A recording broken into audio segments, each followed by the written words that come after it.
আজকে রাতের ডিনার থেকে আপনাদের সাথে আমি যুক্ত হয়েছি। আসসালামু আলাইকুম। আপনারা যে যেখান থেকে আমার ভিডিওটি দেখছেন, আপনাদের সকলের প্রতি রইল আমার পক্ষ থেকে দোয়া আর ভালোবাসা। আজকে আমি রাত্রে ডিনারের জন্য যা করেছি একটাও ভিডিও করতে পারিনি, খুব তাড়াহুড়ার মধ্যে করেছিলাম। সেজন্যই আমি পরদিন যে রান্না করলাম সেটা আমি আপনাদের সামনে তুলে ধরলাম। এই শিম দিয়ে আজকে আমি পাঙ্গাস মাছ দিয়ে রান্না করব।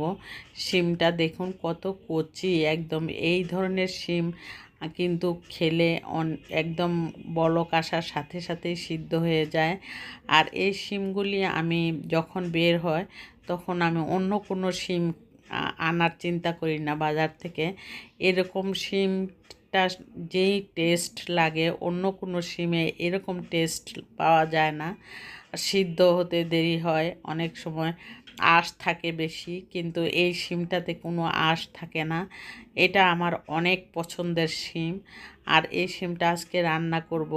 গতকালকে রাত্রে অনেক কিছু রান্না করেছিলাম, কিছু কিছু জিনিস রয়েও গেছে। আবার মনে হচ্ছে আজকে কিছু একটা আইটেম রান্না করি। রান্নাটা একটা আইটেম রান্না করলে হয়তো আমার হাজব্যান্ড খুশি হবে, সেজন্যই আমি তা করেছি। আর এইখান দিয়ে মাছ ভেজে নিচ্ছি মচমচা করে। আর পাঙ্গাস মাছটা আজকে, পাঙ্গাস মাছ অনেকেই পছন্দ করেন, অনেকেই পছন্দ করেন না। আমার বাসায় পাঙ্গাস মাছ খাওয়া হয়, আমার বাচ্চারা খুব পছন্দ করে, এই জন্য রান্না করা হয়। আমার হাজব্যান্ডও খায়, এই জন্য আমি কোনো দিনও পাঙ্গাস মাছ আমার বাসায় আনা হয় সব সময়। কোনো দিন আছে না বলে পাঙ্গাস মাছটা কিনবো না, এই ধরনের হয় না। আমার বাসায় সব সময় পাঙ্গাস মাছ থাকে। আর যাদের ইচ্ছা হবে তারা না খেয়ে থাকলে কোনো সমস্যা নেই।